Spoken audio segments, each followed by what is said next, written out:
மாப்ள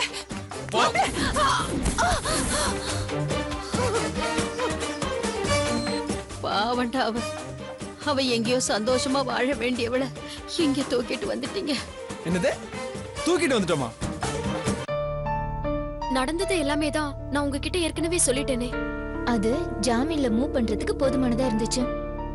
உங்களை நிரபராதி நிரூபிக்க இன்னும் நிறைய எவிடன்ஸ் தேவைப்படுது. ரவி கொலை நடந்த அன்னைக்கு எத்தனை மணிக்கு மாயா வீட்டுக்கு போனீங்க? நான் வழக்கமா காலையில 5 மணிக்கெல்லாம் எழுந்திரிச்சிருவேன். அன்னைக்கு முத நாள் எனக்கு கொஞ்சம் ஃபீவரா இருந்துச்சு. டேப்லெட் போட்டு படுத்ததால கொஞ்சம் லேட்டா தான் எழுந்திருச்சேன். நான் எழுந்து பார்த்தப்பவே நிக்கிதாவை காணோம். எல்லா இடத்துலயும் தேடி பார்த்தேன். அதுக்கப்புறம் தான் அவ எழுதி வச்ச லெட்டர் என் கண்ணுல பட்டது. அதை படிச்சுட்டு நான் மயக்கமாயி விழுந்துட்டேன். கொஞ்ச நேரத்துல என் அண்ணன் வந்துட்டாரு. நான் மயக்கம் தெளிஞ்சு எழுந்தப்ப என் அண்ணனோட பேச்சு கூட கேட்காம நிக்கிதாவை தேடி நான் மாயா வீட்டுக்கு போனேன். நாங்க போகும்போது ஒரு 8 மணி இருக்கும். சரி, நீங்க அங்க போகும்போது மாயாவும் பாலுவும் இருந்தாங்களா? அவங்க 2 பேருமே இல்ல. ரவியும் வைஷாலியும் தான் இருந்தாங்க. ஒரு தாயோட நியாயமான கோவத்தோட நான் அவங்க கிட்ட சண்டை போட்டேன். ஒரு கட்டத்துல டைனிங் டேபிள்ல இருந்த கத்தி எடுத்து ரவி மேல நீட்டினேன். அது ரவி கைய கிழிச்சு ரத்தம் கூட வந்துச்சு. ரத்தத்தை பார்த்ததும் வைஷாலி பயந்து வெளியே ஓடிட்டா. அதுக்கப்புறம் ரவி மாடியில இருக்க ரூம்க்கு ஓடி போய் கதவை மூடிக்கிட்டாரு. நானும் தட்டி தட்டி பார்த்துட்டு நிக்கிதாவை பத்தி எந்த விஷயமும் தெரியாம அப்செட்டா தான் திரும்பி வந்தேன். சரி, இப்ப நீங்க சொன்னதெல்லாம் ஓகே. இதுக்கு மேல என்ன நடந்துச்சு அதான் எனக்கு தெரியணும். மாயா வீட்ல இருந்து நேரா எங்க போனீங்க? அப்போ டைம் என்ன இருக்கும்? ஒரு 8, 8:30, 8:45. அது நடுவுல ஏதோ ஒண்ணு. நல்லா யோசிச்சு சொல்லுங்க. மாயா வீட்ல இருந்து நேரா உங்க வீட்டுக்கு தான் போனீங்களா இல்ல வழியில எங்கேயாவது?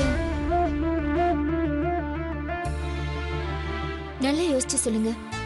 இந்த கேஸ்ல இது ரொம்ப ரொம்ப முக்கியமான விஷயம். கேஸ் கோர்ட்டுக்கு வரும்போது கவனத்துல எடுத்துக்க கூடிய நேரமே நீங்க மாயா வீட்ல இருந்து உங்க வீட்டுக்கு போனீங்களே அதுக்கு இடைப்பட்ட நேரம் தான். நம்ம ஜெயிக்க போற ஏரியா. அதனாலதான் கேக்குறேன், நடுவுல எங்கேயாவது போனீங்களா? இப்ப ஞாபகம் வருது வித்யா. நான் மாயா வீட்ல இருந்து என் வீட்டுக்கு போயிட்டு இருக்கும்போது வழியில ஒரு சின்ன ஆக்சிடென்ட் நடந்துச்சு.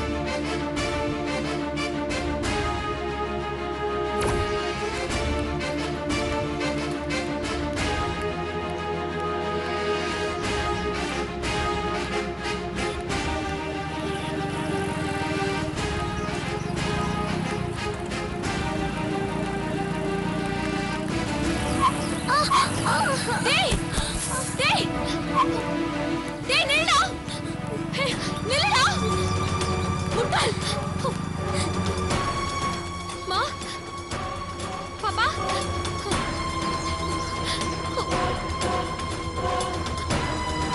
பாப்பா இங்க பாருமா, எழுந்துரு. சார் யாருன்னா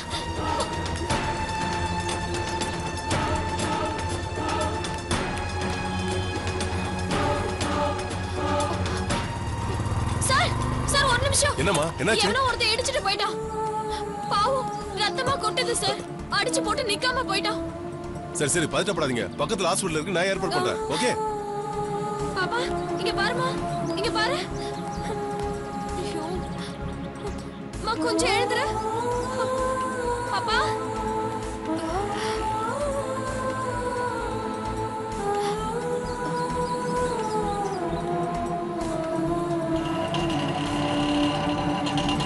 ஆட்டோ நிப்பாட்டியா?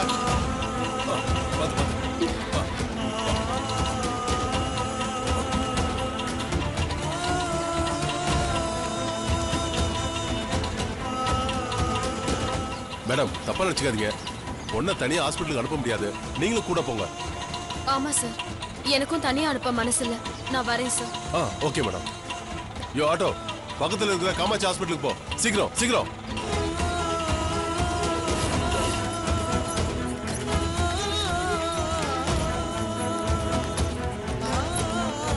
என்னாச்சு மேடம்? இந்த பொண்ணுக்கு ஆக்சிடென்ட் ஆயிடுச்சு, கொஞ்சம் அட்மிட் பண்ணணும். இந்த பொண்ணுக்கு நீங்க என்ன உறவா? உறவெல்லாம் இல்லைங்க, வழியில ஒரு பைக்கார இடிச்சிட்டு போயிட்டான். நான் பார்த்ததுனால இங்க கொண்டு வந்தேன். கொஞ்சம் அட்மிட் பண்ணுங்க ப்ளீஸ். ஆக்சிடென்ட் கேஸா? ஆமா. போலீஸ்க்கு இன்ஃபார்ம் பண்ணிட்டீங்களா? முதல்ல உயிரை காப்பாத்துங்க, ப்ரொசீஜர்ஸ் எல்லாம் அப்புறம் பாத்துக்கலாம். அப்படி எந்த டாக்டரும் பார்க்க மாட்டாங்கம்மா. பொண்ணுக்கு சொந்தக்காரங்களும் இல்ல, போலீஸ்க்கும் இன்ஃபார்ம் பண்ணல. அப்புறம் எப்படி பாப்பாங்க? முதல்ல போலீஸ்க்கு சொல்லி எஃப்ஐஆர் போட சொல்லுங்க, அப்புறம் தான் அட்மிஷன் போட முடியும். என்ன பேசிட்டு இருக்கீங்க நீங்க? ஒரு மனுஷனோட உயிரை விட ப்ரொசீஜர் தான் உங்களுக்கு முக்கியமா போச்சா? ஆக்சிடென்ட் ஆன இடத்துல ஒரு இன்ஸ்பெக்டரே வந்து பார்த்தாரு, அவர் கூட இப்ப வந்துட்டே இருக்காரு. நீங்க முதல்ல அட்மிஷன் பண்ணி ட்ரீட்மெண்ட் ஆரம்பிங்க ப்ளீஸ். என்னங்க யோசிச்சுட்டே இருக்கீங்க? இந்த மாதிரி அடிபட்டு கிடக்கிறது உங்களுக்கு வேண்டப்பட்ட பொண்ணா இருந்தா இப்படிதான் யோசிச்சுட்டே இருப்பீங்களா? ப்ளீஸ் அட்மிட் பண்ணுங்க. ஹலோ மேடம், அட்மிஷன் போட்டு சீக்கிரமா ட்ரீட்மெண்ட் ஆரம்பிக்க சொல்லுங்க. நான் D3 ஸ்டேஷன் இன்ஸ்பெக்டர் தாமா.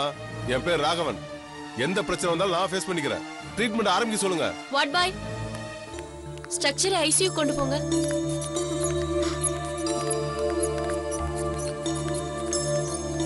ரொம்ப தேங்க்ஸ் சார்.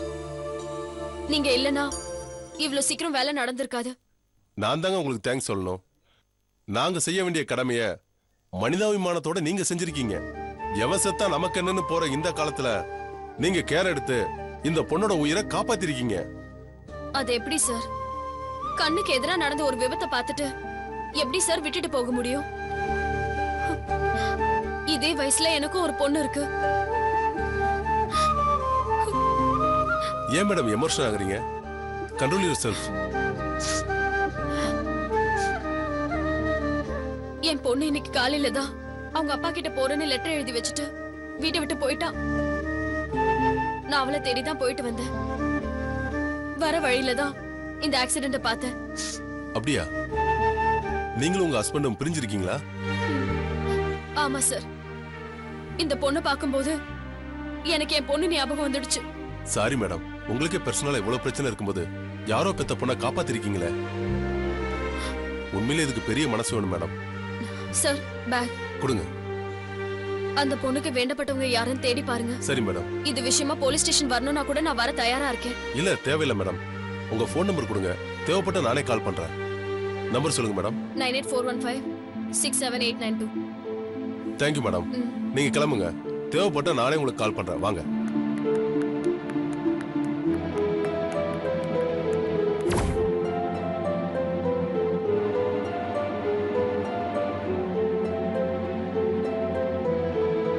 அன்னைக்கு இதான் நடந்துச்சு. இவ்ளோ பெரிய எவிடன்ஸ் உங்களுக்கு சாதகமா இருந்திருக்கு. ரவி கொலை கேஸ்ல உங்களை அரெஸ்ட் பண்ணும்போது இந்த விஷயத்த போலீஸ் கிட்டயோ கோர்ட்லயோ சொல்லிருக்கலாமே. இல்ல, அப்ப எனக்கு எதுவுமே புரியல. என் பொண்ணை காணுங்கிற கவலை ஒரு பக்கம், திடீர்னு என் மேல கொலைப்பழிய போட்டாங்கன்னு அதிர்ச்சி ஒரு பக்கம். இதுல என்ன நடந்துச்சு நான் எல்லாத்தையும் மறந்துட்டேன். என்னால அப்ப ஒண்ணுமே பண்ண முடியல.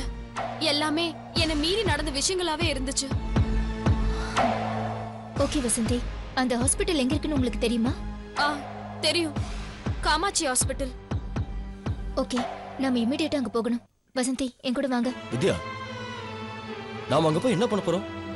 அங்க போனா வசந்தி மேல தப்பில்லைன்னு நிரூபிக்க நமக்கு நிறைய ஆதாரங்கள் கிடைக்கும். பிரேம், நீங்களும் எங்க கூட கிளம்பி வாங்க. கண்டிப்பா வரேன். எப்படியாவது இந்த கேஸ்ல இருந்து வசந்தியை ரிலீவ் பண்ணா அது போதும். சரி ஆண்டி, அப்ப நாங்க கிளம்புறோம். சரிம்மா. சரிங்க ஆண்டி, கிளம்புறோம். சரிம்மா, நான் போயிட்டு வரேன். போயிட்டு வாப்பா.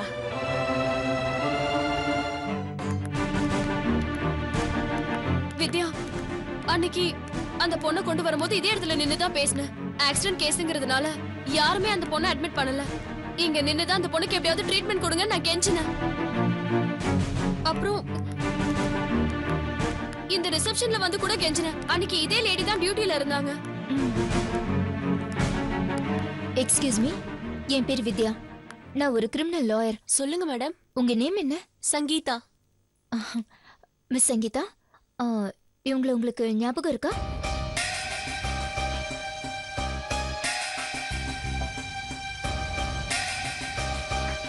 எங்கேயும் பார்த்த மாதிரி இருக்கு மேடம். ஒரு நாளைக்கு நிறைய பேஷண்ட்டை நாங்க பாக்குறோம், அதனால உடனே ஞாபகத்துக்கு வரல. ஓகே, நானே சொல்றேன். இவங்க பேரு வசந்தி. கொஞ்ச நாளைக்கு முன்னாடி, அதாவது 9/9/2014 அன்னைக்கு காலையில ரோடு ஆக்சிடென்ட்ல அடிபட்ட ஒரு பொண்ண இவங்க கொண்டு வந்து அட்மிட் பண்ணிருக்காங்க. ஆமா மேடம், இப்பதான் ஞாபகத்துக்கு வருது. D3 police station inspector Raghavan sir தான் ஆத்தரைஸ் ஃபார்ம்ல சைன் பண்ணாரு. ஆமா ஆமா. எக்ஸாக்ட்லி. இவங்க மேல இப்போ ஒரு கேஸ் நடந்துட்டு இருக்கு. செய்யாத தப்புக்கு தண்டனை அனுபவிச்சுட்டு இவங்க ஜாமீன்ல வெளியே வந்திருக்காங்க. இவங்களை காப்பாத்துறதுக்கு எனக்கு சில ஆதாரங்கள்லாம் தேவைப்படுது.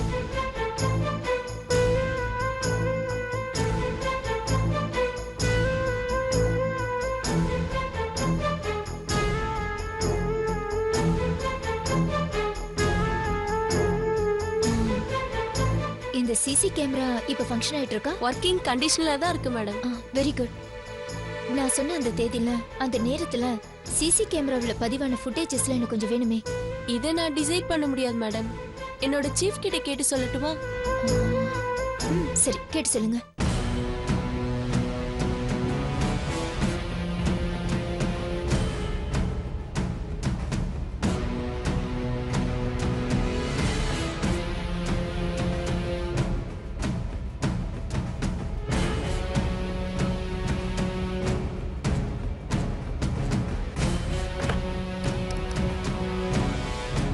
மிஸ்டர் பத்மநாபன், கொஞ்சம் ரிசப்ஷனுக்கு வாங்க. மேடம் கொஞ்ச நேரம் வெயிட் பண்ணுங்க. Okay, okay thanks. மேடம்.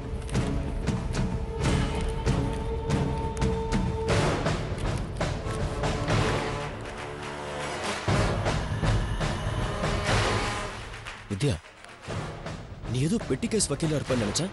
பெட்டி பெட்டியா ஃபீஸ் வாங்குற அளவுக்கு பெரிய வக்கீல் ஆயிடுவ போல இருக்க. கொஞ்சம் அமைதியா இருக்கீங்களா? இன்னும் நடக்க வேண்டிய வேலையெல்லாம் நிறைய இருக்கு.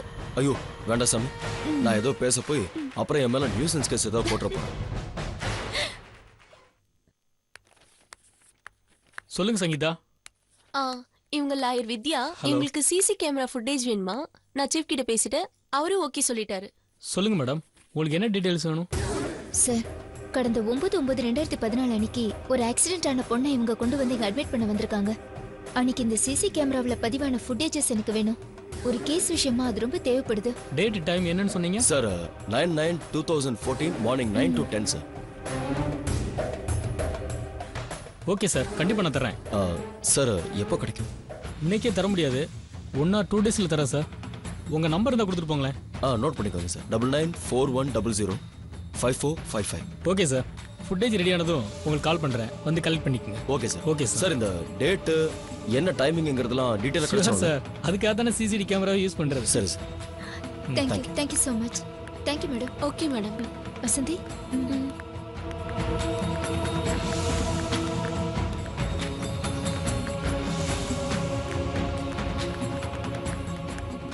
பிரேம், வசந்தி இந்த கேஸ்ல இருந்து காப்பாத்துறதுல ஒன்னும் பிரச்சனை இருக்காது. இது ஒரு முக்கியமான எவிடன்ஸ். கொலை நடந்த அன்னைக்கு, கொலை நடந்த நேரத்துல வசந்தி இங்க தான் இருந்தாங்க நிரூபிச்சுட்டா போதும். ரவியோட போஸ்ட்மார்ட்டம் ரிப்போர்ட்ல எந்த நேரத்துல கொலை செய்யப்பட்டார்னு மென்ஷன் பண்ணிருப்பாங்க. அந்த நேரத்துல வசந்தி சம்பவ இடத்துல இல்லைன்னு ப்ரூவ் பண்ணிட்டா போதும்.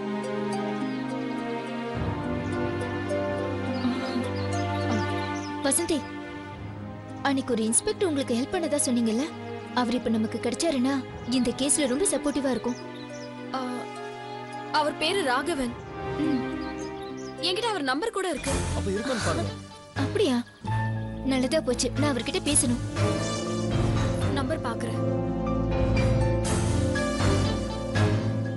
நம்பர் இருக்கு. இருக்கா?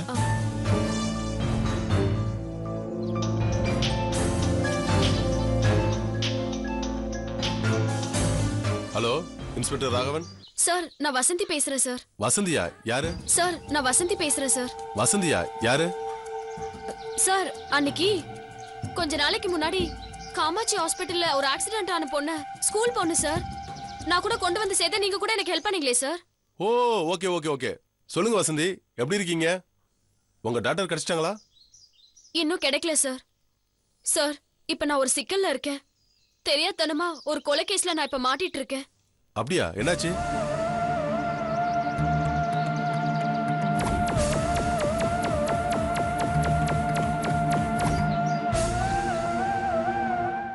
அன்னைக்கு இதுதான் சார் நடந்துச்சு. எனக்காக இப்போ ஹெல்ப் பண்ண வித்யான ஒரு லாயர் தயாரா இருக்காங்க. எனக்கு ஜாமீன் வாங்கி கொடுத்ததும் அவங்கதான். கொலை நடந்த நேரத்துல நான் ஹாஸ்பிட்டல்ல தான் இருந்தேன்னு நீங்க வந்து சாட்சி சொல்லணும் சார். என் லாயர் வித்யா நீங்க இந்த கேஸ்ல என் தரப்பு சாட்சியா இருந்தா எனக்கு எனக்கு ரொம்ப சப்போர்ட்டா இருக்கும்னு அவங்க நினைக்கிறாங்க சார். கண்டிப்பா நான் வந்து சாட்சி சொல்றேன் வசந்தி. நீங்க உண்மையிலே கொலை பண்ணிட்டு வந்திருந்தா யாரோ ஒரு பொண்ணு அடிபட்டு விழுந்ததுக்காக அவ்வளவு தூரம் ஃபீல் பண்ணிருக்க மாட்டீங்க. உங்க லாயர் பக்கத்துல இருக்காங்களா? ஆமா சார் இருக்காங்க. கொடுங்க நான் பேசுறேன். Thank you sir. உங்ககிட்ட பேசணுமா? ஹலோ, நான் ராகவன் பேசுறேன் மேடம். என் பேர் வித்யா, வசந்தியோட லாயர். இந்த கேஸ்ல வசந்தி நிரபராதி நிரூபிக்க உங்ககிட்ட இருந்து சில உதவிகள்லாம் தேவை சார். சொல்லுங்க மேடம், என்ன வேணாலும் செய்ய நான் தயாரா இருக்கேன். என் அனுபவத்துல எத்தனையோ அக்யூஸ்டுங்களையும் கேஸுகளையும் பார்த்திருக்கேன். வசந்தி ரொம்ப நல்லவங்க, மனிதாபிமானம் உள்ளவங்க. நான் என்ன பண்ணணும்னு சொல்லுங்க சார்.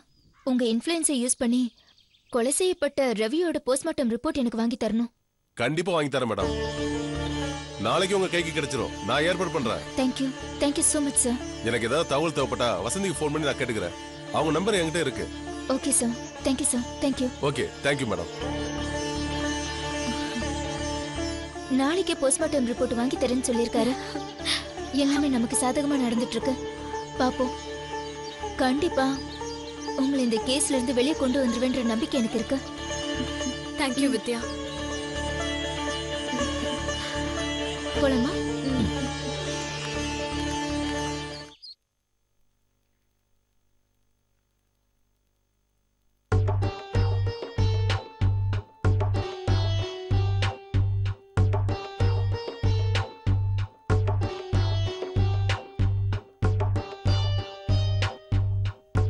மாமா, என்ன கிலா? உங்ககிட்ட நான் கொஞ்சம் பேசணும். சொல்லுமா. கொஞ்ச நாளாவே நாராயணன் என்கிட்ட நடந்துக்கிறது பேசுறது எதுவுமே சரியில்லை. இப்படியே போனா நானும் உங்க புள்ளையும் சேர்ந்து வாழ முடியுமான்னு எனக்கு பயமா இருக்கு. என்னம்மா சொல்றா கிலா? கொஞ்சம் இரு. பானு, பானு, என்னங்க? இங்க கொஞ்சம் வா. வரேங்க. என்னங்க? பானு, நரேன் மறுபடியும் அகிலா கிட்ட ஏதோ பிரச்சனை பண்றான் போல இருக்கு. வாங்க மாப்பிள்ள. வா சுனிதா, இது நம்ம குடும்ப பிரச்சனை. உங்களுக்கும் இது தெரியணும். சொல்ல அகிலா. உங்களுக்கு இந்த விஷயம் தெரிய வேணாம் தான் மாமா நினைச்சேன். தேவையில்லாம உங்களை எதுக்கு கஷ்டப்படுத்தணும்னு நினைச்சுதான் நான் இதெல்லாம் உங்ககிட்ட சொல்லாமலே மறைச்சேன். ஆனா எதுக்கு மேல என்னால முடியாது மாமா. அண்ணி அழாதீங்க அண்ணி. எதுவா இருந்தாலும் பேசி தீர்த்துக்கலாம். விஷயத்த சொல்லுங்க. நரேனுக்கு என்ன பிரச்சனைன்னு எனக்கு தெரியல மாமா. நீங்க தான் தெரிஞ்சுக்கணும். அதுதான் நான் சொல்ல வந்தேன். அவருக்கு நம்ம கம்பெனில பிரஷர் அதிகமா இருக்கா மாமா. அப்படி தெரியலையேம்மா. ஆனா இப்பதானே பொறுப்பெடுத்துட்டு இருக்கான். செட் ஆகிற வரைக்கும் கொஞ்சம் டென்ஷன் பிரச்சனை எல்லாமே இருக்கத்தாம செய்யும். படிப்பு முடிச்சுட்டு ஜாலியாக சுற்றிக்கிட்டு இருந்தவன்ட்ட பெரிய பொறுப்பை தூக்கி ஒப்படைச்சிட்டோம்ல.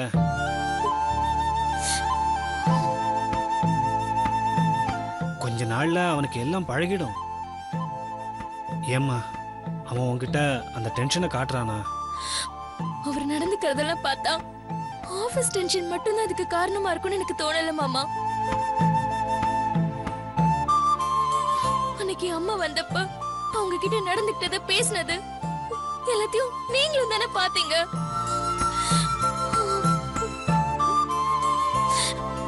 இந்த பறையில அவன் அம்மாவை அப்படி பேசினதை கேட்டு எனக்கே வருத்தமா தான் இருந்தது.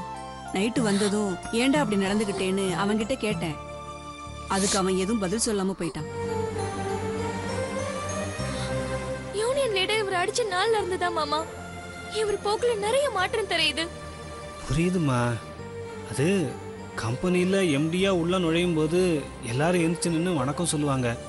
எங்கே போனாலும் மதிப்பு மரியாதை அப்படியே இருந்தவனுக்கு திடீர்னு நம்ம கிட்ட சம்பளம் வாங்குற 4 கூலிக்காரங்க சேர்ந்து அடிக்கும்போது அதை ஒரு பெரிய அவமானமாக நினச்சிருப்பான். அந்த விரக்தியிலேருந்து அவன் வெளியில் வரத்துக்கு கொஞ்சம் நாளாகுமா?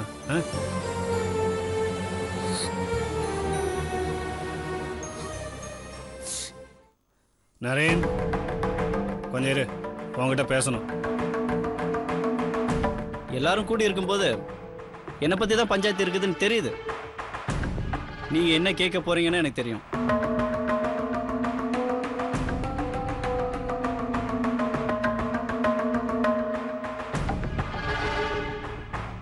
அப்பா பதில் இல்லாத கேள்விக்கெல்லாம் என்னால் ரெஸ்பான்ஸ் பண்ண முடியாது. சாரி. ஏய், கேள்வியே என்னன்னு தெரியாது, அதுக்கு பதில் இல்லைன்னு உன்னால் எப்படி சொல்ல முடியும்? நம்ம என்ன ஐநா சபையை பற்றியா பேச போகிறோம்? நேற்று நைட்டு சாப்பிட்டது என்னன்னு எனக்கு தெரியாதா என்ன? அதுதானே இப்போ ஏப்பமாக வரப்போகுது. நரேன், முதல்ல மாமா சொல்றதை கேளுங்க. உங்களுக்கு அவர் மாமா, எனக்கு அப்பா. அவர் என்ன நினைப்பாரு என்ன பேசுவார்னு உங்களை விட எனக்கு நல்லா தெரியும். நான் இப்படித்தான் எல்லார் மனசையும் புண்படுத்திக்கிட்டு இருந்தேன். கடைசியில என் வாழ்க்கையை பாத்தியா? என் பொண்டாட்டிக்கு நான் துரோகம் பண்ணேன்டா. இப்ப என் நிலைமையை கவனிச்சு பாரு.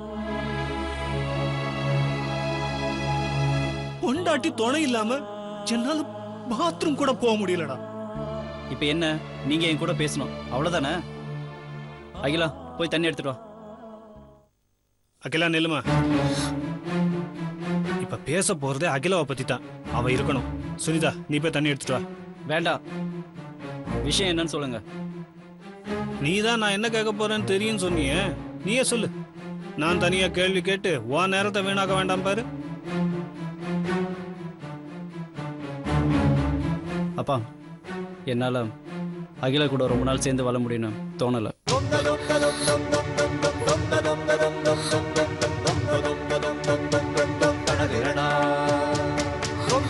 Dum